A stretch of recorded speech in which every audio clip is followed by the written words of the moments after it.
Right now, there is a kid finishing parents' evening in a heated discussion with his mother, saying, why does he have to study subjects he will never ever use in his life? And she will look at him blank-eyed, stifle a sigh, think for a second, and then lie. She'll say something along the lines of, you know, to get a good job you need a good degree, and these subjects will help you get a good degree. We never had this opportunity when I was younger. And he will reply, but you were young a long time ago, weren't you, Mum? And she won't respond, although what he implies makes perfect sense, that society's needs would have changed since she was 16. But she will ignore him, grip his hand more sternly, then drag him to the car. But what she doesn't know is that she didn't ignore him just to shut him up.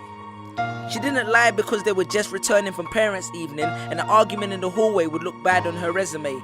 She won't lie because she just spent the last 1 hour convincing a stern-faced teacher that she will ensure that her child studies more at home. No, she will lie simply because she does not know any better herself. Although her whole adult life she has never used or applied Pythagoras' theorem, pathetic fallacy, and still does not know the value of x, she will rely on society to tell her that her child, who has one of the sharpest minds in the school, is hyperactive, unfocused, easily distracted, and wayward.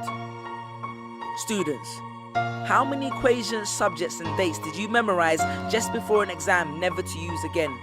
How many A grades did you get which were never asked for when you applied for a job? How many times have you remembered something 5 minutes just after the teacher said stop writing, only to receive your results 1 month later to realize that you were only 1 mark short of the top grade? Does that mean remembering 5 minutes earlier would have made you more qualified for a particular job? Well, on the application form it would have. We all have different abilities, thought processes, experiences, and genes. So why is a class full of individuals tested by the same means? So does that mean Sherelle thinks she's dumb because she couldn't do a couple of sums? And if this issue is not addressed properly, it then becomes a self-fulfilling prophecy. Then every school has the audacity to have a policy on equality. The irony. Exams are society's methods of telling you what you're worth.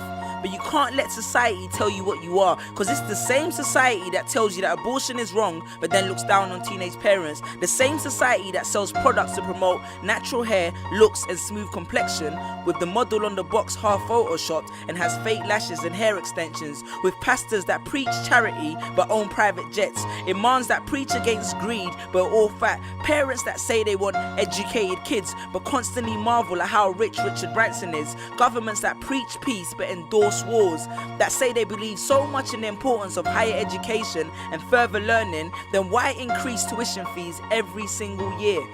I believe Miss Jefferson when she took me into the office and said that my exams would be imperative to my success, because we was taught to always follow when Miss Jefferson led. But then I took Jefferson out of the equation and learned to think for myself. I realized we was taught to always follow when Miss led. The irony.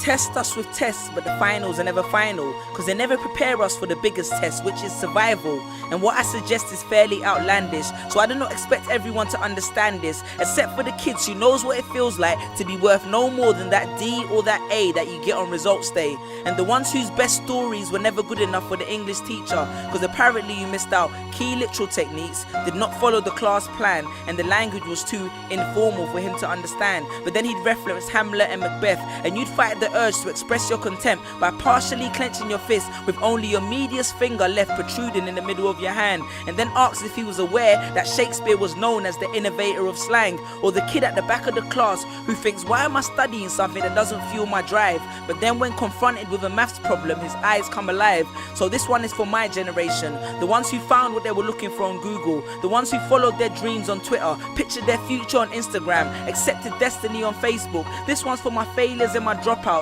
for my unemployed graduates, my shop assistants, cleaners and cashiers with bigger dreams, my self-employed entrepreneurs, my world changers and my dream chasers, because the purpose of why I hate school but love education was not to initiate a worldwide debate, but to let them know that whether 72 or 88, 44 or 68, we will not let exam results decide our fate. Peace.